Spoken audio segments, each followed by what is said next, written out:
ನವನಾಥ ಕಥಾಸಾರ ಅಧ್ಯಾಯ 2. ಶ್ರೀ ಹರಿನಾರಾಯಣನು ಒಮ್ಮೆ ನವನಾರಾಯಣರನ್ನು ಆಹ್ವಾನಿಸಿ ಅವರನ್ನು ಭೂಲೋಕದಲ್ಲಿ ಅವತಾರ ತಾಳಲು ಹೇಳಿದ್ದು, ಮುಂದೆ ಭೂಲೋಕದಲ್ಲಿ ಮಚ್ಚೇಂದ್ರನ ಜನನ, ಬದರಿಕೆಯಲ್ಲಿ ಮಚ್ಚೇಂದ್ರನಿಗೆ ಶಿವ ಹಾಗೂ ದತ್ತಾತ್ರೇಯನ ದರ್ಶನ, ಮಚ್ಚೇಂದ್ರನು ತೀರ್ಥಾಟನೆಗೆ ಹೊರಟಿದ್ದು, ಅಲ್ಲದೆ ಚಂದ್ರಗಿರಿಯಲ್ಲಿ ಸರಸ್ವತಿಗೆ ಭಸ್ಮ ನೀಡಿದ್ದು. ಒಮ್ಮೆ ಭೂಲೋಕದಲ್ಲಿ ಅಧರ್ಮ ಉಂಟಾಗಲು ಜಗದ್ರಕ್ಷಕನಾದ ಶ್ರೀ ಹರಿನಾರಾಯಣನು ಮತ್ತೆ ಭೂಲೋಕದಲ್ಲಿ ಗುರುಭಕ್ತಿಯನ್ನು ಪಸರಿಸಲು ಆಲೋಚಿಸಿ ದ್ವಾರಕೆಯಲ್ಲಿ ಕವಿ, ಹರಿ, ಅಂತರಿಕ್ಷ, ಪ್ರಬುದ್ಧಿ, ಪಿಪ್ಪಲಾಯನ, ಅವಿಹೋತ್ರ ಅಂದರೆ ಐರಹೋತ್ರ, ಚಮಸ, ದ್ರುಮಿಲ ಹಾಗೂ ಕರಭಾಜನರೆಂಬ ನವನಾರಾಯಣರನ್ನು ಆಹ್ವಾನಿಸುವನು. ಹೀಗೆ ಹರಿಯ ಆಮಂತ್ರಣದ ಮೂಲಕ ಆಗಮಿಸಿದ ನವನಾರಾಯಣರನ್ನು ಕಂಡ ನಾರಾಯಣನು ಅವರೆಲ್ಲರನ್ನೂ ಆಧರಿಸಿ ಆಲಂಗಿಸಿಕೊಂಡು ಉಚಿತಾಸನದಲ್ಲಿ ಪವಡಿಸಲು ಉಪಚಾರಗೈದನು. ನಂತರ ನವನಾರಾಯಣರು ಹರಿಯನ್ನು ಕುರಿತು ತಮ್ಮನ್ನು ಕರೆಯಿಸಿದ ಕಾರಣವೇನೆಂದು ಕೇಳಲು ನಾರಾಯಣನು ಅವರೆಲ್ಲರನ್ನೂ ಕುರಿತು, ಮಹಾತ್ಮರೇ, ಕಲಿಯುಗದಲ್ಲಿ ನಾವೆಲ್ಲರೂ ಭೂಲೋಕದಲ್ಲಿ ಒಮ್ಮೆಲೆ ಅವತಾರ ತಾಳಬೇಕಾಗಿದೆ ಎನ್ನಲು ನವನಾರಾಯಣರು ಅದು ಹೇಗೆ ಮತ್ತು ಯಾವ ಯಾವ ನಾಮದಲ್ಲಿ ಎಂದು ಕೇಳುವರು. ಅದಕ್ಕೆ ಶ್ರೀಹರಿಯು, ನವನಾರಾಯಣರೇ, ವ್ಯಾಸರು ಈ ಮೊದಲು ಭವಿಷ್ಯ ಪುರಾಣದಲ್ಲಿ ಹೇಳಿದಂತೆ ಪೂರ್ವದಲ್ಲಿ ಬ್ರಹ್ಮದೇವನ ವೀರ್ಯ ಸ್ಖಲನವಾಗಲು ಅದರಲ್ಲಿ ಒಂದು ಭಾಗದಿಂದ 88,000 ಋಷಿಗಳು ಹುಟ್ಟಿಕೊಳ್ಳುವರು. ಅಲ್ಲದೆ ಅದರಲ್ಲಿನ ಮತ್ತೊಂದು ಭಾಗವು ಅಲ್ಲಲ್ಲಿಗೆ ಬಿದ್ದುಕೊಂಡಿರುವುದು. ಅದರೊಳಗಿನ ಸ್ವಲ್ಪ ಭಾಗವು ಯಮುನಾ ನದಿಯಲ್ಲಿ ಬಿದ್ದಿರಲು ಅದು ಮೀನೊಂದು ನುಂಗಿದೆ. ಅದರಲ್ಲಿ ಕವಿನಾರಾಯಣನು ಸಂಚರಿಸಿ ಮಚ್ಚೇಂದ್ರನಾಥನೆಂಬ ನಾಮದಿಂದ ಜನಿಸಿ ಪ್ರಖ್ಯಾತಗೊಳ್ಳಲಿ. ಹಾಗೆಯೇ ಅಂತರಿಕ್ಷನು ಅಗ್ನಿಗರ್ಭದಿಂದ ಜನಿಸಿ ಜಾಲಂಧರ ನಾಮದಿಂದ ಪ್ರಕಟಗೊಳ್ಳಲಿ. ಅಲ್ಲದೆ ಚಮಸನಾರಾಯಣನು ಬ್ರಹ್ಮನ ವೀರ್ಯದ ಸ್ವಲ್ಪ ಭಾಗವನ್ನು ರೇವತಿ ನದೀ ತೀರದ ಉಸುಕಿನಲ್ಲಿ ಬಿದ್ದಿರಲು ಅದರಲ್ಲಿ ಸಂಚರಿಸಿ ರೇವಣ ಸಿದ್ಧನೆಂಬ ನಾಮದಿಂದ ಪ್ರಖ್ಯಾತಿ ಹೊಂದಲಿ ಎನ್ನಲು ಅವರೆಲ್ಲರೂ ಮುಂದಿನದು ಹೇಳಲು ಶ್ರೀ ಮುರಹರಿಯಲ್ಲಿ ವಿನಮ್ರವಾಗಿ ಪ್ರಾರ್ಥಿಸುವರು. ಶ್ರೀಹರಿಯು ಮುಂದಿನ ಅವತಾರಗಳ ಕುರಿತು ಹೇಳುತ್ತಾ, ಆ ವೀರ್ಯದಲ್ಲಿನ ಕೆಲ ಅಂಶವು ಸರ್ಪಿಣಿಯೊಂದರ ಹೆಡೆ ಮೇಲೆ ಬೀಳಲು ಭಕ್ಷ್ಯ ಪದಾರ್ಥವೆಂದು ಅದು ನುಂಗುವುದು. ಮುಂದೆ ದಿನ ಕಳೆಯಲು ಆ ಸರ್ಪಿಣಿಯು ತತ್ತಿಯೊಂದನ್ನು ಹೆತ್ತು ಅದು ಆಲದ ಮರದ ಪೊದರಿನಲ್ಲಿ ಬಿಟ್ಟು ಹೊರಟು ಹೋಗುವುದು. ಆ ತತ್ತಿಯು ಇಲ್ಲಿಯವರೆಗೆ ಹಾಗೆಯೇ ಇದೆ. ಅದರಲ್ಲಿ ಅವಿರ್ಹೋತ ನಾರಾಯಣನು ಸಂಚರಿಸಿ ವಟಸಿದ್ಧನಾಗನಾಥನಾಗಿ ಪ್ರಕಟಗೊಳ್ಳಲಿ. ನಂತರದಲ್ಲಿ ಮಚ್ಚೇಂದ್ರನಾಥನು ಬ್ರಾಹ್ಮಣ ಸ್ತ್ರೀಗೆ ಭಸ್ಮವನ್ನು ನೀಡುವನು. ಅದು ಆಕೆಯ ಸಂಶಯದಿಂದಾಗಿ ತಿಪ್ಪೆಯಲ್ಲಿ ಚೆಲ್ಲಲ್ಪಡುವುದು. ಅದರಲ್ಲಿ ಹರಿನಾರಾಯಣನು ಸಂಚರಿಸಿ ಗೋರಕ್ಷಕ ನಾಮದಿಂದ ಲೋಕವಿಖ್ಯಾತಿ ಹೊಂದಬೇಕು. ಅತ್ತ ಭಾಗೀರಥಿ ತೀರದ ದರ್ಭೆಯಲ್ಲಿ ಬಿದ್ದ ಬ್ರಹ್ಮನ ವೀರ್ಯದಲ್ಲಿ ಪಿಪ್ಪಲನಾರಾಯಣನು ಸಂಚರಿಸಿ ಚರಪಟಿ ಹೆಸರಿನಿಂದ ಕಂಗೊಳಿಸುವಂತೆ ಶ್ರೀಹರಿಯು ನುಡಿದನು. ಆ ಕಡೆಗೆ ಬ್ರಹ್ಮನ ಒಂದಂಶ ವೀರ್ಯವು ಕೈಲಿಕ ಋಷಿಯ ಭಿಕ್ಷಾಪಾತ್ರೆಯಲ್ಲಿ ಬಿದ್ದಿದೆ. ಆ ಮುನಿಯು ಭವಿಷ್ಯವನ್ನು ನೆನೆದು ಆ ವೀರ್ಯವನ್ನು ಇಲ್ಲಿಯವರೆಗೂ ಹಾಗೆಯೇ ಕಾಯ್ದಿರಿಸಿದನು. ಧ್ರುಮಿಲ ನಾರಾಯಣನು ಅದರಲ್ಲಿ ಸಂಚರಿಸಿ ಭೃತೃಹರಿಯಾಗಿ ಲೋಕ ಕಲ್ಯಾಣಾರ್ಥವಾಗಿ ಧರ್ಮ ಕಾರ್ಯ ಮಾಡಬೇಕು. ಒಮ್ಮೆ ಬ್ರಹ್ಮವೀರ್ಯದ ಕೆಲ ಅಂಶವು ಆನೆಯ ಕಿವಿಯಲ್ಲಿ ಬೀಳಲು ಅದು ಇಲ್ಲಿಯವರೆಗೆ ಹಾಗೆಯೇ ಇರುವುದು. ಹೀಗಿರಲು ಅದರಲ್ಲಿ ಪ್ರಬುದ್ಧಿಯು ಸಂಚರಿಸಿ ಕಾನಿಫನಾಗಿ ಬೆಳಗಬೇಕು. ಅಲ್ಲದೆ ಮುಂದೆ ಗೋರಕ್ಷಕನು ಒಂದು ಸಾರಿ ಮಕ್ಕಳಾಟಕ್ಕೆಂದು ಮಣ್ಣಿನ ಮುದ್ದೆಯನ್ನು ಮಾಡುವನು. ಅದಕ್ಕೆ ವಿನೋದಾರ್ಥವಾಗಿ ವಿಷ್ಣು ಮಂತ್ರವನ್ನು ಆಹ್ವಾನಿಸುವನು. ಅದರಲ್ಲಿ ಕರಭಾಜನು ಮಣ್ಣಿನ ಮುದ್ದೆಯನ್ನು ಮಾಡುವನು. ಅದರಲ್ಲಿ ಕರಭಾಜನು ಸಂಚರಿಸಲು ಆ ಮಣ್ಣಿನ ಮೂರ್ತಿಯು ಘನಿನಾಥನಾಗಿ ಬೆಳಗುವನು. ಹೀಗೆ ಹೇಳಿ ಶ್ರೀಹರಿಯು ಎಲ್ಲರಿಗೂ ಸಮಾಧಾನ ಹೇಳಲು ಎಲ್ಲರೂ ಅವನನ್ನು ನಮಿಸುವರು. ಮತ್ತೆ ಅವರನ್ನು ಕುರಿತು ಶ್ರೀಹರಿಯು, ಮಹಾತ್ಮರೇ, ನೀವು ನಿಮ್ಮ ನಿಮ್ಮ ಜಾಗದಲ್ಲಿ ಅವತರಿಸಿ ಭೂಲೋಕದಲ್ಲಿ ಅಧರ್ಮವನ್ನು ಅಳಿಸಿ ಧರ್ಮವು ನೆಲೆಗೊಳ್ಳುವಂತೆ ಮಾಡಬೇಕು. ಬ್ರಹ್ಮ ವಿಷ್ಣು ಮಹೇಶ ಮೂರ್ತಿಯಾದ ದತ್ತಾತ್ರೇಯನೇ ಆದಿಗುರುವಾಗಿ ಯಾವಾಗಲೂ ನಿಮ್ಮೊಂದಿಗಿದ್ದು ಗುರು ಶಿಷ್ಯ ಸಂಪ್ರದಾಯವನ್ನು ಬೆಳೆಸುವುದರೊಂದಿಗೆ ನಿಮ್ಮಿಂದಲೇ ಸಮಸ್ತ ಲೋಕಕ್ಕೆ ಭಕ್ತಿಯ ಮಹತ್ವವನ್ನು ಅರಹುವಂತೆಯೂ ಮಾಡುವನು ಎಂದು ನುಡಿಯುತ್ತಾ ಮತ್ತೆ ಮುಂದುವರೆದ ಶ್ರೀಹರಿಯು, ನವನಾರಾಯಣರೇ, ಅಷ್ಟೇ ಅಲ್ಲದೆ ನಿಮ್ಮೊಂದಿಗೆ ಹಲವಾರು ದೇವತೆಗಳು ಕೂಡ ಭೂಲೋಕದಲ್ಲಿ ಅವತರಿಸುವರು. ಸಾಕ್ಷಾತ್ ವಾಲ್ಮೀಕಿಯು ತುಳಸಿದಾಸನಾಗಿ ಅವತರಿಸಿದರೆ ಶುಕಮುನಿಯು ಭಕ್ತ ಕಬೀರನಾಗುವನು. ವ್ಯಾಸಮುನಿಯು ಜಯದೇವ ಕವಿಯಾಗಿ ಅವತರಿಸಿದರೆ ಉದ್ಧವನು ನಾಮದೇವನಾಗುವನು. ಅತ್ತ ಜಾಂಬವಂತನು ನರಹರಿಯಾದರೆ ಬಲರಾಮನು ಪುಂಡಲೀಕನಾಗಿ ಜನಿಸುವನು. ಅಲ್ಲದೆ ನಾನಾದರೂ ಜ್ಞಾನದೇವನೆಂಬ ಹೆಸರಿನಿಂದ ಅವತರಿಸಿ ನಿಮ್ಮೊಡನಿರುವೆನು. ಮತ್ತೊಂದೆಡೆಗೆ ಶಿವನು ನಿವೃತ್ತಿಯಾಗಿ ಅವತರಿಸಿದರೆ ಬ್ರಹ್ಮದೇವರು ಸೋಪಾನನಾಗಿ ಅವತರಿಸಿ ಲೋಕ ಕಲ್ಯಾಣಗೈಯುವನು. ಮೊಗದೊಂದು ಕಡೆ ಆದಿಮಾಯೆಯು ಮುಕ್ತಾಯಿಯಾಗಿ ಜನಿಸಿದರೆ ಹನುಮಂತನು ಸಮರ್ಥ ರಾಮದಾಸನಾಗಿ ಅವತರಿಸುವನು. ಅಲ್ಲದೆ ಸದಾ ನನ್ನೊಂದಿಗಿರುವ ಕುಬ್ಜಾಬಾಯಿಯು ಜನಾಬಾಯಿಯಾಗಿ ಭೂಮಿಗೆ ಬರುವಳು. ನಾವೆಲ್ಲ ಒಟ್ಟಾರೆಯಾಗಿ ಕಲಿಯುಗದಲ್ಲಿ ಭಕ್ತಿಯ ಮಹಾತ್ಮೆಯನ್ನು ಬೆಳೆಸೋಣವೆಂದು ಶ್ರೀಹರಿಯು ಎಲ್ಲರನ್ನೂ ಹೇಳಿ ಅವರಿಗೆ ಬೀಳ್ಕೊಡುವನು.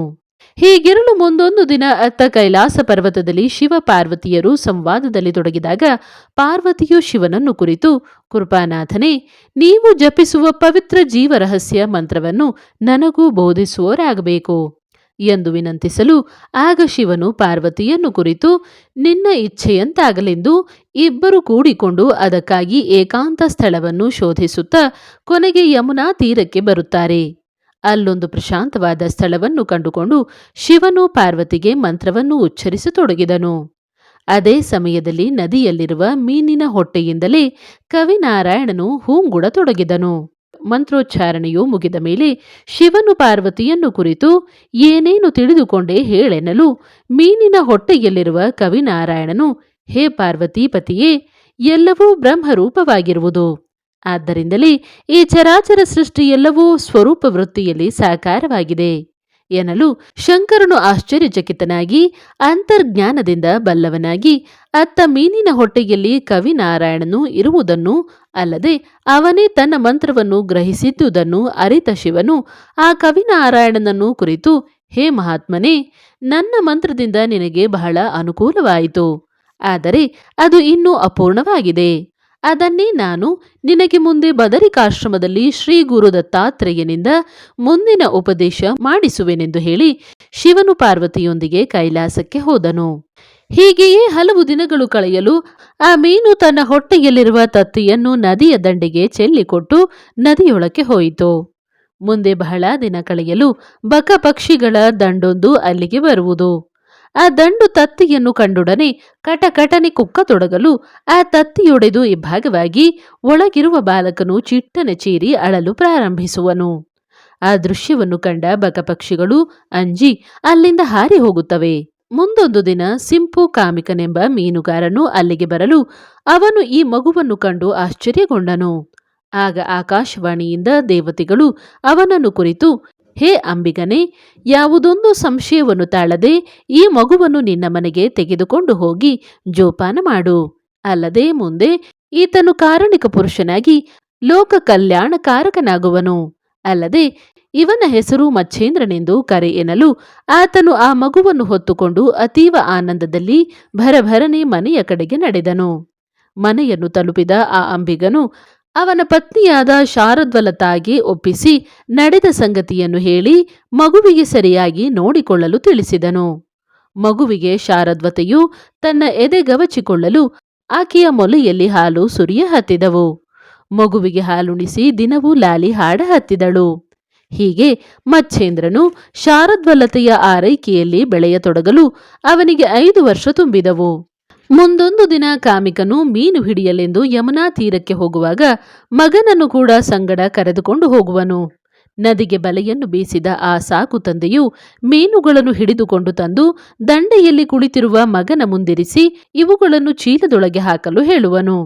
ಆದರೆ ಮಗನಾದ ಮಚ್ಛೇಂದ್ರನು ತಂದೆಯ ಹೀನ ಕರ್ಮವನ್ನು ಕಂಡು ಅವನು ಹಿಡಿದು ತಂದ ಮೀನುಗಳನ್ನೆಲ್ಲ ಒಂದೊಂದೇ ಮತ್ತೆ ನದಿಗೆ ಬಿಸಾಡತೊಡಗಿದನು. ಅದನ್ನು ಕಂಡ ಕಾಮಿಕನು ಒಡನೆಯೇ ಸಿಟ್ಟಿಗೆದ್ದು ಮಚ್ಛೇಂದ್ರನಿಗೆ 4 ಏಟು ಕೊಟ್ಟು, ಎಲವೋ, ನಾನು ಕಷ್ಟಪಟ್ಟು ಹಿಡಿದ ಮೀನುಗಳನ್ನೆಲ್ಲ ನೀನು ಪುನಃ ನೀರಿಗೆ ಹಾಕಿರುವೆ. ಈಗ ಹೊಟ್ಟೆಗೇನು ಭಿಕ್ಷೆ ಬೇಡಬೇಕೆಂದೆಯಾ ಎನ್ನುತ್ತಾ ಮತ್ತೆ ಕಾಮಿಕನು ನೀರಿಗಿಳಿದನು.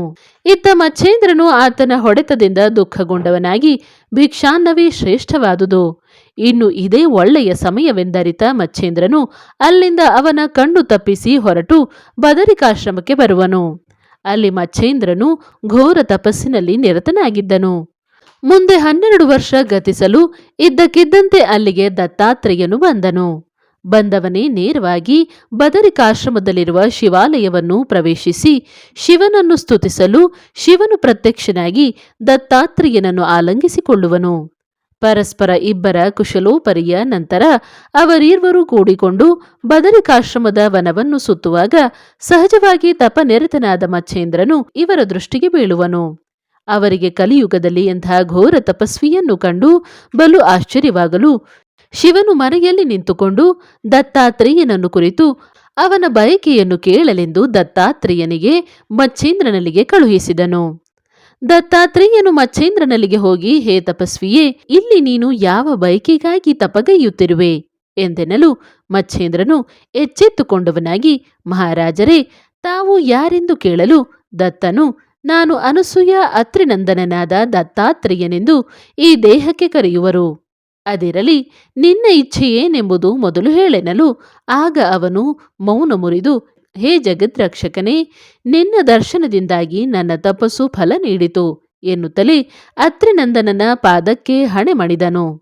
ಮಚ್ಛೇಂದ್ರನ ತನುವಿನಲ್ಲಿ ಆನಂದದ ಬಾಷ್ಪಗಳು ಧಾರಾಕಾರವಾಗಿ ಹರಿಯುತ್ತಿರಲು ದತ್ತಾತ್ರೇಯನು ಮಚ್ಛೇಂದ್ರನನ್ನು ಕುರಿತು ಚಿಂತಿಸದಿರು, ನಿನ್ನ ಎಲ್ಲ ಮನೋಕಾಮನೆಗಳು ಈಡೇರುವುದೆಂದು ಹೇಳಿ ಅವನ ತೋಳುಗಳನ್ನು ಹಿಡಿದೆತ್ತಿ ಸಂತೈಸುವನು. ಅಲ್ಲದೆ ಲೀಲಾಮೂರ್ತಿಯಾದ ಶ್ರೀ ದತ್ತಾತ್ರೇಯನು ಸಮಯ ಸಾಧಿಸಿ ಮಚ್ಛೇಂದ್ರನನ್ನು ಆಲಂಗಿಸುವನು. ದತ್ತಾತ್ರೇಯನು ಮಚ್ಛೇಂದ್ರನ ಕೈ ಹಿಡಿದುಕೊಂಡು ಅನತಿ ದೂರದಲ್ಲಿ ಸಾಗಲು ಶಿವನು ಎದುರಿಗೆ ಬರುವನು. ಅವನನ್ನು ಕಂಡ ಮಚ್ಛೇಂದ್ರನು ಭಕ್ತಿಪೂರ್ವಕವಾಗಿ ಶಿವನ ಪಾದಕ್ಕೆರಗುವನು. ನಂತರ ಈತನು ಆ ಕವಿನಾರಾಯಣನೇ ಆಗಿರುವನೆಂದರಿತ ಶಂಕರನು ಮಚ್ಛೇಂದ್ರನನ್ನು ಪ್ರೀತಿಯಿಂದ ಅಪ್ಪಿಕೊಳ್ಳುವನು. ನಂತರ ಶಿವನು ದತ್ತಾತ್ರೇಯನನ್ನು ಕುರಿತು ಮಚ್ಛೇಂದ್ರನಿಗೆ ಸಕಲ ಸಿದ್ಧಿಗಳನ್ನು ಅಭ್ಯಾಸ ಮಾಡುವಂತೆ ಹೇಳಲು ದತ್ತನು ತನ್ನ ಶಿಷ್ಯನಾದ ಮಚ್ಛೇಂದ್ರನಿಗೆ ಸಕಲ ವಿದ್ಯಾ ಪ್ರಾಪ್ತಿ ಮಾಡಿ ಸನ್ಮಾರ್ಗ ತೋರಲು ಅವರಿರ್ವರೂ ಮಚ್ಛೇಂದ್ರನಿಗೆ ಆಶೀರ್ವದಿಸಿ ಅಲ್ಲಿಂದ ಹೊರಟು ಹೋದರು. ಹೋಗುವಾಗ ಶಿವನು ಮಚ್ಛೇಂದ್ರನಿಗೆ ಶೃಂಗಿ ಶೈಲಿಗಳನ್ನು ನೀಡಿ ಜಗತ್ತಿನಲ್ಲಿ ನಾಥಾ ಸಂಪ್ರದಾಯವನ್ನು ಸ್ಥಾಪಿಸಿ ಲೋಕದಲ್ಲಿ ಭಕ್ತಿಯನ್ನು ವೃದ್ಧಿಸಿ ಸದ್ಗುರುವಿನ ಮಹತಿಯನ್ನು ಪ್ರಚುರಪಡಿಸುತ್ತಾ ಆತ್ಮ ತತ್ವವನ್ನು ಬೆಳೆಸೆಂದು ಹರಸಿ ಅಲ್ಲಿಂದ ಶಿವನು ದತ್ತನೊಂದಿಗೆ ಮುಂದೆ ಸಾಗಿದನು. ಇತ್ತ ಮಚ್ಛೇಂದ್ರನು ತೀರ್ಥಯಾತ್ರೆ ಮಾಡುತ್ತಾ ನಾಶಿಕದ ಹತ್ತಿರವಿರುವ ಸಪ್ತಶೃಂಗಿಗೆ ಬರುವನು. ಅಲ್ಲಿ ಭಕ್ತಿಪೂರ್ವಕವಾಗಿ ಅಂಬೆಯನ್ನು ಸ್ತುತಿಸಲು ಆಕೆಯು ಪ್ರಸನ್ನಳಾಗುವಳು. ಅಲ್ಲದೆ ಆಕೆಯು ಮಚ್ಛೇಂದ್ರನನ್ನು ಕುರಿತು, ಮಗನೇ, ಇಚ್ಛೆ ಏನೆಂದು ಕೇಳಲು ಆಗ ಅವನು, ತಾಯಿ, ನನಗೆ ಶಾಬರಿ ವಿದ್ಯೆಯನ್ನು, ಅಂದರೆ ಶಿವನ ಭಿಲ್ಲ ರೂಪದಿಂದ ಹೇಳಿದ ಮಂತ್ರಭಾಗಕ್ಕೆ ಶಾಬರಿ ವಿದ್ಯೆ ಎನ್ನುವರು. ಆ ವಿದ್ಯೆಯನ್ನು ವರಪ್ರದಾನ ಮಾಡಬೇಕೆಂದು ಕೇಳುವನು. ಅದಕ್ಕೆ ಅವಳು ಆಚರಿಸತಕ್ಕ ವಿಧಾನಗಳೆಲ್ಲವೂ ಸಾರಾಸಾರವಾಗಿ ಹೇಳಿದಳು. ಅಂಬೆಯ ಹೇಳಿಕೆಯಂತೆ ಮಚ್ಛೇಂದ್ರನು ಆಚರಿಸಿದವನಾಗಿ ಸುಮಾರು 6 ತಿಂಗಳುಗಳ ಕಾಲದಲ್ಲಿ ಎಲ್ಲಾ ದೇವಾನುದೇವತೆಗಳಿಂದ ಅಲ್ಲದೆ ದೇವಿಯರಿಂದ ಶಾಬರಿ ಕವಿತ್ವಕ್ಕಾಗಿ ವರಪ್ರಾಪ್ತಿ ಮಾಡಿಕೊಂಡನು. ಸೂರ್ಯ ದೇವನಿಂದ ಮಂತ್ರ ಪ್ರಾಪ್ತಿಗಾಗಿ ವರದಾನವಾಯಿತು. ಇದರಿಂದಾಗಿ ಮಚ್ಛೇಂದ್ರನಾಥನು ಮುಂದೆ ಶಾಬರಿ ವಿದ್ಯೆಯ ಒಂದು ಸ್ವತಂತ್ರ ಗ್ರಂಥವನ್ನು ರಚಿಸಿದನು. ಹೀಗೆ ಮಚ್ಛೇಂದ್ರನು ಮತ್ತೆ ತೀರ್ಥಯಾತ್ರೆಯನ್ನು ಮಾಡುತ್ತಾ ಬಂಗಾಳ ದೇಶದಲ್ಲಿರುವ ಚಂದ್ರಗಿರಿ ಗ್ರಾಮಕ್ಕೆ ಬರುವನು. ಆ ಊರಿನಲ್ಲಿ ವಸಿಷ್ಠ ಗೋತ್ರದ ಗೌಡ ಬ್ರಾಹ್ಮಣನೋರ್ವನಿದ್ದನು. ಆತನಿಗೆ ಸರಸ್ವತಿ ಎಂಬ ಹೆಂಡತಿಯು ಶೀಲವತೆಯಾಗಿದ್ದಳು. ಹೀಗಿರಲು ಅಂದು ಆ ಮನೆಗೆ ಭಿಕ್ಷೆಗಾಗಿ ತೆರಳಿದ ಮಚ್ಛೇಂದ್ರನು ಮನೆಯ ದ್ವಾರದಲ್ಲಿಯೇ ನಿಂತು, ಅಲಖ್ ನಿರಂಜನ್, ಅಮ್ಮ ಭಿಕ್ಷೆ ಡಾಲೋ ಎಂದು ಕೂಗಲು ಈ ಶಬ್ದವನ್ನು ಆಲಿಸಿದ ಸರಸ್ವತಿಯು ಭಿಕ್ಷೆಯನ್ನು ಹಿಡಿದುಕೊಂಡು ಹೊರಬಂದು ಮಚ್ಛೇಂದ್ರನ ಜೋಳಿಗೆಗೆ ಭಿಕ್ಷೆಯನ್ನು ಹಾಕುತ್ತಾ, ಮಹಾತ್ಮರೇ, ತಾವು ಅವತಾರಿ ಪುರುಷರಂತೆ ತೋರುವಿರಿ. ಆದ್ದರಿಂದ ಬಹುದಿನಗಳಿಂದ ಸಂತತಿಯಿಲ್ಲದ ನಮಗೆ ಪುತ್ರ ಭಾಗ್ಯವನ್ನು ಕರುಣಿಸಬೇಕೆಂದು ಕಣ್ಣೀರಿಡುತ್ತಾ ಭವತಿಯು ಮಚ್ಛೇಂದ್ರನಲ್ಲಿ ಪ್ರಾರ್ಥಿಸುವಳು. ಆಕೆಯ ಕರುಣಾಜನಕವಾದ ನುಡಿಗಳನ್ನು ಕೇಳಿದ ಮಚ್ಛೇಂದ್ರನು ಮನ ಕರಗಿ ತನ್ನ ಜೋಳಿಗೆಯಿಂದ ಭಸ್ಮವನ್ನು ಚಿಮಟಿಯಿಂದ ಹೊರತೆಗೆದು ಅದನ್ನು ಅಭಿಮಂತ್ರಿಸಿ ಆಕೆಯ ಕೈಗಿಡುತ್ತಾ, ಈ ಭಸ್ಮವನ್ನು ಭಕ್ತಿಯಿಂದ ಸ್ವೀಕರಿಸು ತಾಯಿ, ನಿನಗೆ ಖಂಡಿತವಾಗಿಯೂ ಪುತ್ರ ಪ್ರಾಪ್ತಿಯಾಗುವುದು. ಅಲ್ಲದೆ ನಾನು ಮತ್ತೆ 12 ವರ್ಷಕ್ಕೆ ಇಲ್ಲಿಗೆ ಬರುವೆನೆಂದು ಹೇಳಿ ಅಲ್ಲಿಂದ ಹೊರಡುವನು. ಮುಂದೆ ಆಕೆಯು ಆ ಭಸ್ಮದ ವೃತ್ತಾಂತವನ್ನು ಅಕ್ಕಪಕ್ಕದ ಸ್ತ್ರೀ ಜಾತಿಯ ಮುಂದೆ ಹೇಳಲು ಅವರೆಲ್ಲರೂ ಆಕೆಯನ್ನು ಹೀಯಾಳಿಸುತ್ತಾ, ಅವನ್ಯಾರೋ ಕಿವಿಹರಕ ಸಾಧುವಂತೆ, ಅಂಥ ಮೋಸಗಾರ ಸಾಧುಗಳು ಭೂಮಿಯ ಮೇಲೆ ಬಹಳಿರುವರು.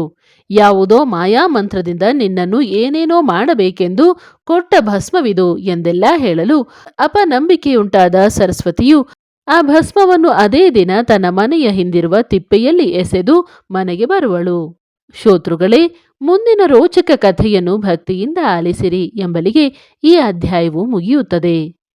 ಅವಧೂತ ಚಿಂತನ ಶ್ರೀ ಗುರುದೇವ ದತ್ತ.